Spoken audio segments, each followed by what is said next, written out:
So when I was about to head to the shop, I forgot. I think I missed something. Heat wrap for the straight pipe. I got it now. Let's go. Alright, ready to put this in.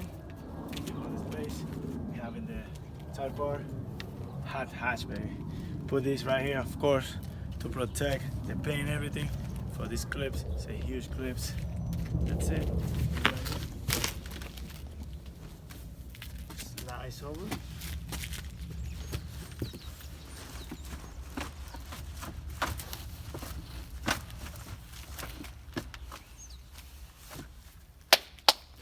All the space we have. So we're ready to go.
Like a startup video, dude.